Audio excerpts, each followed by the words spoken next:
And welcome back to Minecraft, episode 93, I think. If it's not, I'll fix it. But, at any rate, episode 93, we're on the second episode of Thursday, and things are just going great. For those of you just tuning in, I have begun to build we've been through a lot so far, but I have started to build a mine track system to a huge gravel deposit for the purpose of mining that gravel so that I may have a large supply of flint for which to make arrows. And then I'll be able to go into this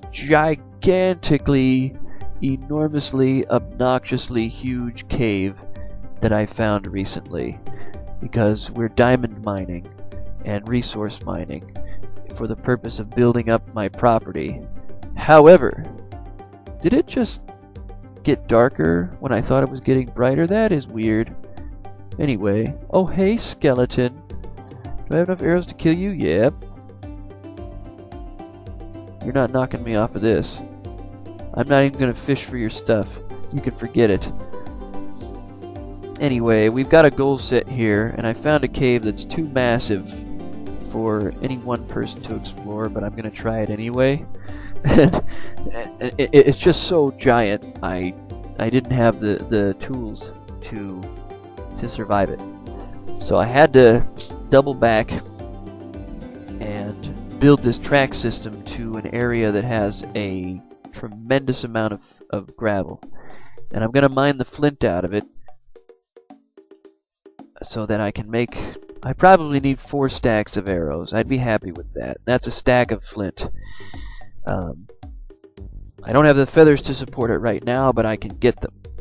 But I also want to build a mine track system there because mine carts are a lot faster when it comes to getting from place to place. So that's what's going on. And yeah. And I don't want to spend the whole episode on it, but I am glad that it's going to be daytime soon. And I will use that opportunity to finish at least the one way. I don't necessarily have to do the whole thing, but I would like to at least get it going one direction, so that I can have it for sending minecarts back and forth, which I'm going to make right now. Yeah. There's one. Now I'll need another one for the booster. Okay, because I guess it disappeared, or no, I never placed it, that's what it was. The booster cart will go right here. There, I have a booster. And then the other one is going to, well, you'll see what happens. I definitely did not bring enough track with me for this. However, it's going to be enough. It's going to be enough for the one way, maybe not both ways. Alright. So I've got my crouching enabled. Whoa! Oh man, did I get lucky on that one. What happened, creeper? You're losing your steam. Now I am going to go fishing for your stuff after I destroy you.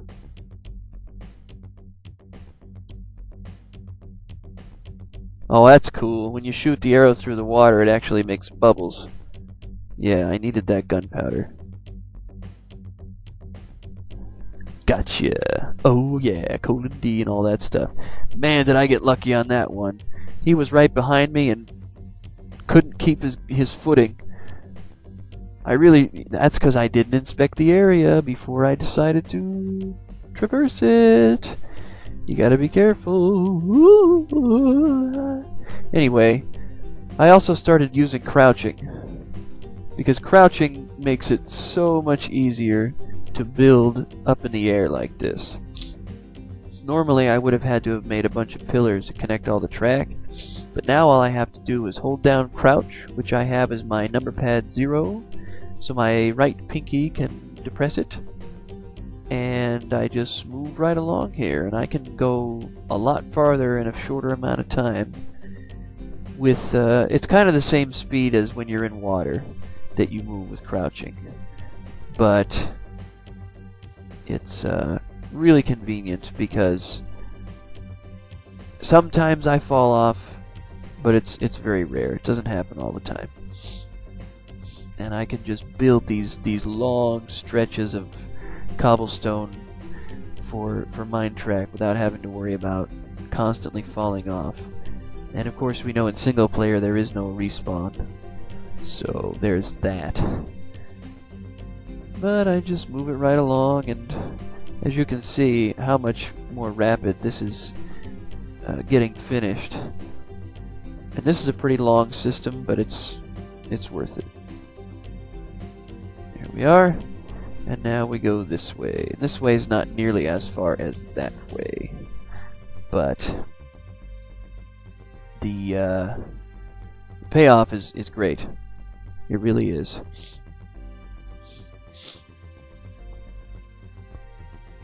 But with this track system in place, I can set up another colony over here, because I might find caves in this area. I mean, look underneath me, man. It's just gravel everywhere. There's no relief from it. Now, can I get all the gravel under the water? That's debatable. I think I ran out of... No, I have a little bit more cobblestone. I'm pretty sure I have enough to make it over there. Or at least enough to make it back. Plus I need to build a booster, because they work still. But I mean, there's just this whole huge area is gravel, and I'm excited about that. Okay, so didn't quite make it, but that's okay. What do you say I test my theory here and go nuts? Because with one of these diamond shovels, I mean, the gravel just disintegrates. It has no chance to survive Make Your Time. And I can barrel through this gravel, and maybe with just the gravel I find here, I'll have enough arrows initially to get in that ridiculous cave that I found. I think that would work nicely.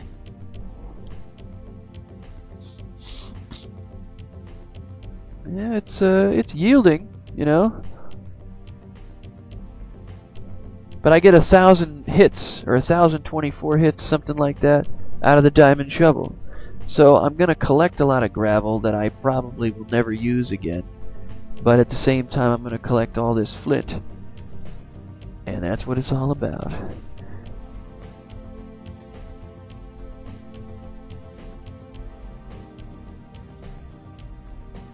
As I take it, this is primarily a gravel mining episode, but don't worry, I'm not going to just do that. I just wanted to get a head start on this, because you and I both know that every one of us in single player has grinded out fields of gravel and sand and dirt. I mean, we do. Iron! We dig it out. It's just that to us, it's not all that boring because we're not showing anybody. We know we gotta do it, and we're not gonna film it. But I dare to be different. I dare to sit on camera for a couple of minutes and just dig gravel as I comment about digging gravel. But as I've said before, it's for a reason. And that reason is a good enough reason that I can get away with gravel mining like this. Because I know that when I have the amount of arrows I want to support this cave exploration, it's going to be a good time, and I'm not going to get killed as much. Although some of you are very entertained by the fact that I die as much as I do. I kind of like to stay alive, so that I don't have to restart from the spawn point. That gets a little taxing on my patience after a while. So, how we doing? 30 gravel, 29 feathers. Let me get a few more. and then it'll be time to stock up. It's not enough for a flint stockpile yet, but it is enough for what I want to do. Now we're starting to get some. That lake that's right there, that's going to get filled in with, you guessed it, gravel! And that way, I won't have to deal with the water being there. Yeah, the diamond shovel was definitely a good idea on my part. I think you just dig up massive amounts of this stuff. Fast, too. It disappears almost as fast. It's a hair off, but it's almost as fast as creative mode, where the blocks break instantly. It's just shy of that. But it's close enough that, you know, I mean, look at all of I've gotten rid of in just this short amount of time. Just a few minutes, just 3 minutes I did it for. You know, no big deal, man. No need to rage. Just digging out some gravel, just getting the first layer here evened out. Because, like I said, there's so darn much of it. Now, my shovel is about half dead. And that means that I've dug out about 500 pieces of gravel. And wouldn't you know, it didn't take that long at all. Because the flint I'm collecting, now I'm actually starting to get to the point where I just might be able to stock up a few flint and save them for later.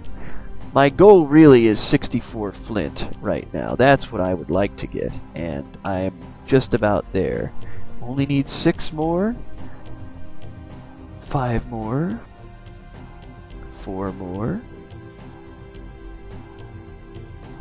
We can also figure out a drop rate based on this expedition, because I didn't have any gravel on me when I started digging.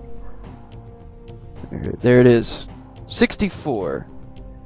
Now I dug up 7 stacks of gravel, and I got 1 stack of flint. So that means that on average you get 1 flint for every 7 gravel that you dig up.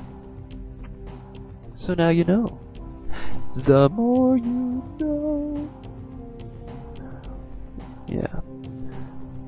Alright, and while I'm here, I might as well just put down this track that I have on me for the return trip.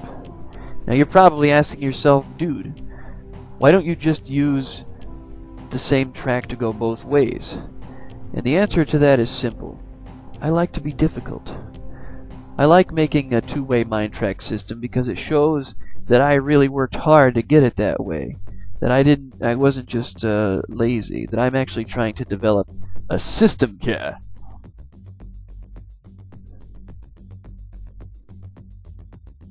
And also, you know, I'm all about the aesthetics. It's one thing to make your Mynecraft system functional, but hey, what if someday I wanted to do this in multiplayer? Let's say when tracks actually work, when minecarts can take you somewhere. Well, you know, if I got a two-way system, that's entirely possible. If I got a one-way system, people can just keep bumping into each other. That's kind of lame. Alright, let me just do a quick check out here, see if I've got any chickens that are running around. No chickens? Okay. It's okay. One can dream. Now we're getting somewhere. Now I can explore that cave with a lot more confidence. And I am... oh, and I get to make another TNT block.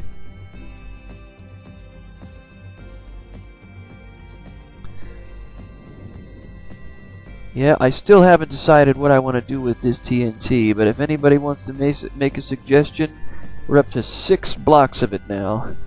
And that is some destructive force right there.